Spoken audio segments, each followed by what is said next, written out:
নমস্কার, সুচন্দা রান্নাঘরে সবাইকে স্বাগত জানাই। আমি এসেছি বাগানে। তো এখানে বাগানে পুঁই শাক দেখা যাচ্ছে। আমি এখান থেকে কয়েকটা পুঁই শাকের ডাঁটা কেটে নিব।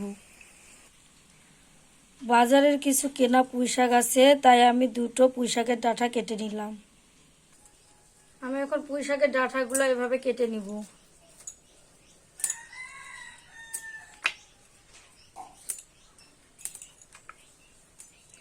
ডাঁটাগুলো যেহেতু চিকন, তাই মাঝখানে চিড়ে দিতে হবে না, এভাবে গোটা গোটা রেখে দিলেই হবে।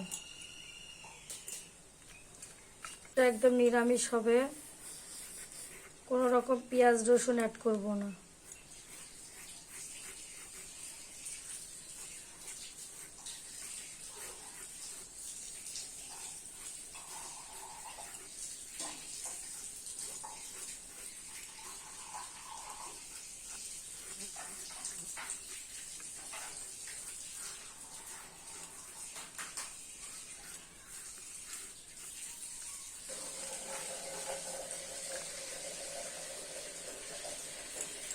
আলুটা ছিলে নিব।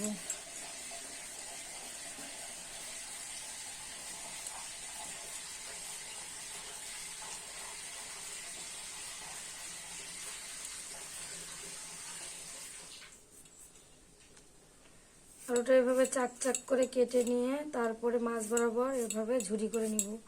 চিকন ঝুরি না, আমি এরকম মোটা করে ঝুরি করে নিব।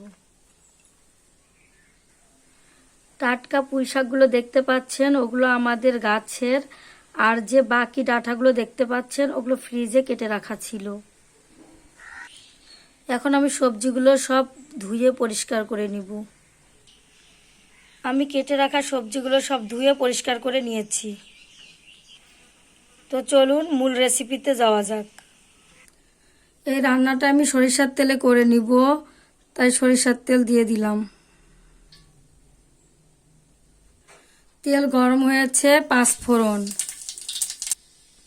2টো তেজপাতা দিলাম, 5টা কাঁচামরিচ।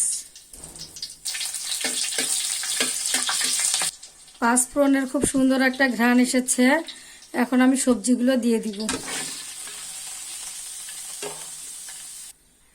পরিমাণ মতো লবণ, হাফ চামচ হলুদ গুঁড়ো। লবণ আর হলুদ দিয়ে ভালোভাবে মিশিয়ে নিব সবজিগুলো। সবজিগুলো সিদ্ধ করার জন্য জল দিয়ে দিব। ঢাকনা দিয়ে ঢেকে দিব। ঢাকনাটা তুলে দেখব কি অবস্থা। এখনো সবজির মধ্যে অনেকটা জল আছে, আবারও ঢেকে দিব। পুঁই শাক থেকে জল শুকিয়ে এসেছে। এখন আমি পুঁই শাকগুলো ভালো করে ভেজে নিব। 5 মিনিটের মতো আমি পুঁই শাকগুলো এভাবে ভেজে নিব। পুঁই শাক থেকে সমস্ত জল শুকিয়ে এসেছে। এই যে দেখতেই পাচ্ছেন, পুঁই শাকের মধ্যে আর কোনো রকম জল নাই। তার মানে আমার পুঁই শাকগুলো ভাজা হয়েছে। আমি এখানে জিরা বাটা, সরিষা বাটা, পোস্ত বাটা নিয়েছি। এখন এগুলো দিয়ে দিব। আবারও সামান্য পরিমাণে জল দিয়ে দিব, তাছাড়া মশলাগুলো পুড়ে যাবে। এখন আমি মশলাগুলো দিয়ে ভালোভাবে কষিয়ে নিব।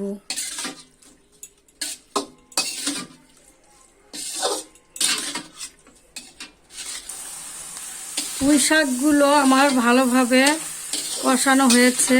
এখন আমি চেক করে নিব সিদ্ধ হয়েছে কিনা। দেখুন আলুগুলোও সিদ্ধ হয়েছে। এবার পুঁই শাকটা দেখব ডাঁটাগুলো সিদ্ধ হয়েছে কিনা। ডাঁটাও সিদ্ধ হয়েছে।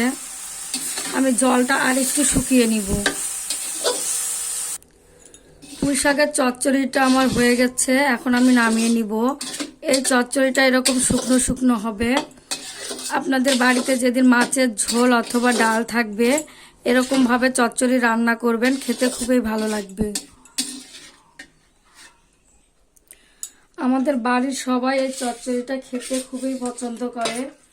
আপনারা অবশ্যই বাড়িতে বানিয়ে খাবেন, দেখবেন ভালো লাগবে। আজকে রান্নাটা আপনাদের কেমন লেগেছে অবশ্যই কমেন্ট করে জানাবেন। সবাই ভালো থাকবেন, সবাইকে ধন্যবাদ।